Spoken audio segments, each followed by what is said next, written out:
SS public convent school के online channel में आपका स्वागत है। आज जो है पढ़ाना है कक्षा 10 विज्ञान के उप विषय भौतिक विज्ञान के अंतर्गत अध्याय विद्युत अर्थात इलेक्ट्रिसिटी। इसके अंतर्गत आपको पढ़ाया जा चुका है कि प्रतिरोधों को किस क्रम में जोड़ा जाता है, कैसे जोड़ा जाता है। तो आपको जो है श्रेणी क्रम के बारे में बता दिया गया, अर्थात प्रतिरोधों को श्रेणी क्रम में कैसे जोड़ा जाता है, उसका सूत्र क्या होता है, ठीक ना। आज बताया जाएगा प्रतिरोधों का समांतर क्रम, जिसको हम कहते हैं पार्श्व क्रम।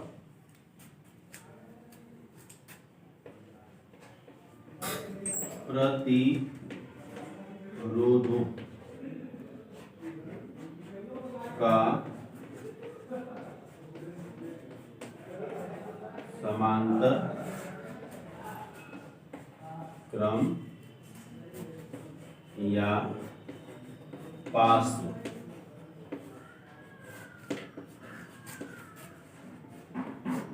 क्रम।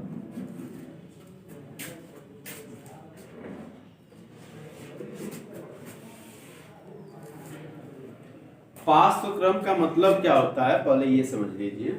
पार्श्व क्रम में जो प्रतिरोध लिए जाते हैं उन प्रतिरोधों के पहले सिरे को एक बिंदु पर और उन प्रतिरोधों के दूसरे सिरे को एक बिंदु पर हम जोड़ देते हैं।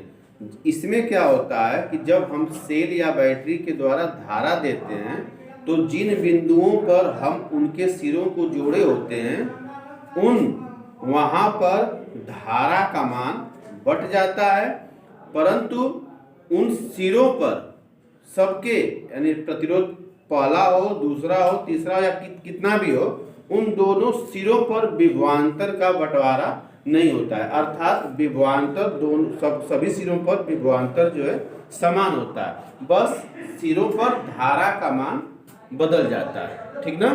देखिए इसका चित्र, देखिए चित्र में तीन प्रतिरोधों को लिया गया है, R1, R2, R3। R1 प्रतिरोध, R1 जो है यानी पहला प्रतिरोध है, इसका सिरा पहला सिरा है, इसका दूसरा सिरा है। इसी प्रकार R2 का पहला सिरा, दूसरा सिरा, R3 का पहला सिरा और दूसरा सिरा। यहाँ पर जो है तीनों प्रतिरोधों के पहले सिरे को बिंदु A पर और तीनों के दूसरे सिरे को बिंदु B पर जोड़ दिया गया और इसी को समांतर क्रम कहते हैं कि जितना प्रतिरोध दिया गया है उसका पहले सिरे को अलग बिंदु पर और दूसरे सिरे को अलग बिंदु पर जोड़ना जो है समांतर क्रम कहलाता है। इसके बाद बिंदु A का संबंध ये सेल है, ठीक ना। सेल क्या कहें, इसको बैटरी कहें। ये बैटरी का संकेत होता है। बिंदु A का संबंध बैटरी के धनात्मक सिरे से, ये जो बड़ा वाला होता है चिन्ह, इसको हम कहते हैं धनात्मक, और ये छोटा वाला जो लाइन है इसको कहते हैं ऋणात्मक, ठीक ना। तो A का संबंध बैटरी के धनात्मक सिरे से और B का संबंध बैटरी के ऋणात्मक सिरे से कर देते हैं। ये कुंजी का प्रतीक है,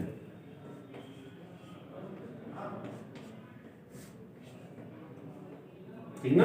ये कुंजी का प्रतीक है, इसका मतलब होता है ऑफ, मतलब धारा प्रवाहित नहीं हो रही है, और इसका मतलब होता है धारा प्रवाहित हो रही है।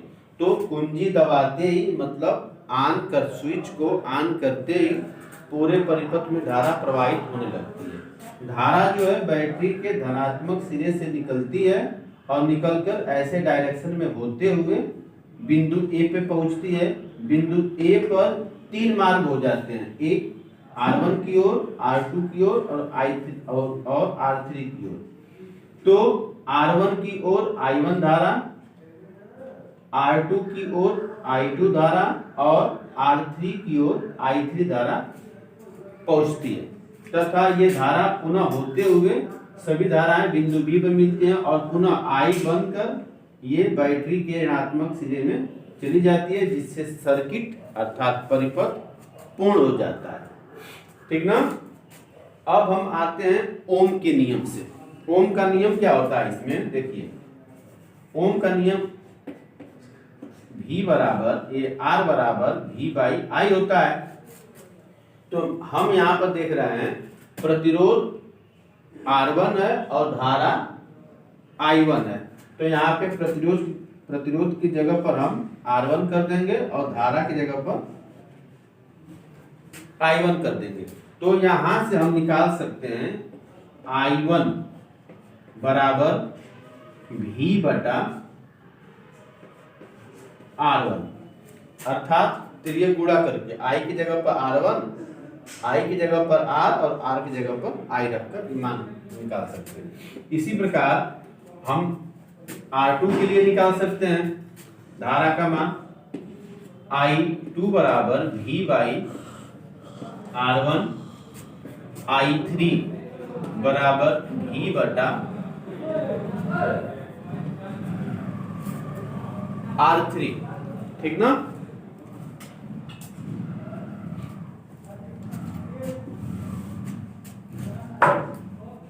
यहां पर देखा जाता है कि बैटरी से आई धारा गई थी और यहां से ये धारा जो है तीन भागों में बढ़ जा रही है, I1, I2, I3 में। तो हम यहां पर मान लेते हैं यदि परिपथ में कुल धारा स्मॉल आई हो तो I बराबर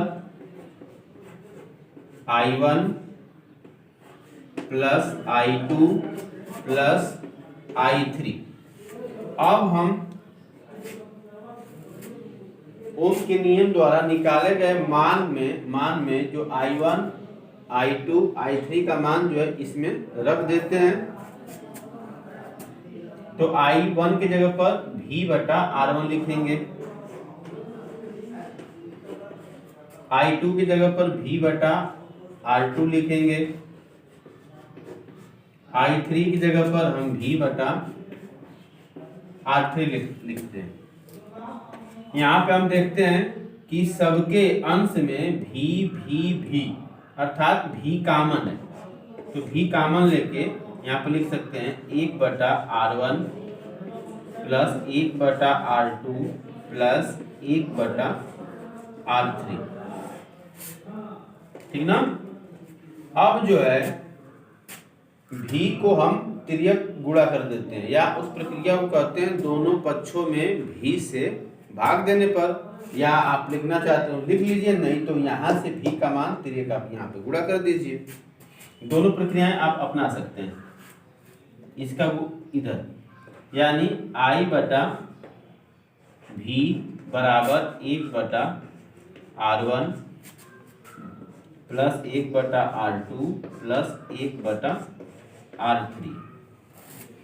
लास्ट में हम आते हैं यदि पूरे परिपथ का कुल प्रतिरोध, अर्थात उस शब्द को कहा जाता है तुल्य प्रतिरोध, R हो तो, जैसे यहाँ पे है R1 है, R2 है, R2, तो इसमें 3 या 3 से अधिक या कितने भी प्रतिरोध लगा सकते हैं। हम ये मान लें कुल प्रतिरोध टोटल R हो तो उसी शब्द को कहा जाता है तुल्य प्रतिरोध। इसको आप लोग लिख लीजिएगा, ठीक ना, पॉज करके। यदि परिपथ का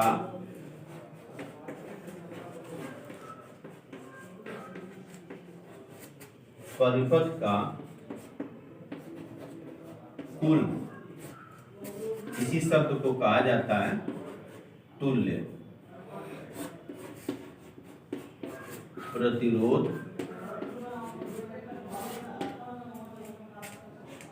R हो तो, R हो तो ओम के नियम से फिर एक बार देख लीजिए, R बराबर होता है V बाई आई, V जो है बैटरी का कुल विभवांतर है, I जो है परिपथ में कुल बहने वाली धारा है, R जो है परिपथ का कुल प्रतिरोध है, मतलब कुल है ये। इसका मतलब ये है कि V बाई I की जगह पर हम R लिख सकते हैं। यहाँ पर देखिए, यहाँ पे I बाई V है, इसको हम उल्टा कर लें, ऐसे बटा एक करके हम इसको उल्टा कर लेते हैं, यानी अंश का हर, हर का अंश, तो 1/r और I बाई V।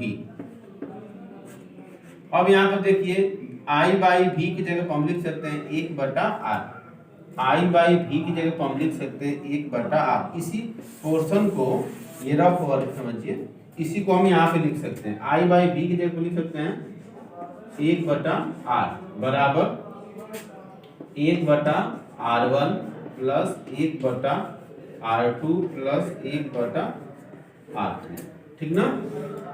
तो यही जो है आपका समांतर क्रम का सूत्र है कि जब हम 3 या 3 से अधिक, चाहे 2 या 2 से अधिक प्रतिरोधों को समांतर क्रम में जोड़ते हैं तो उसका तुल्य प्रतिरोध का सूत्र क्या होता है।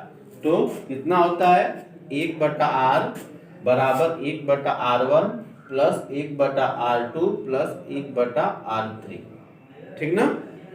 धन्यवाद।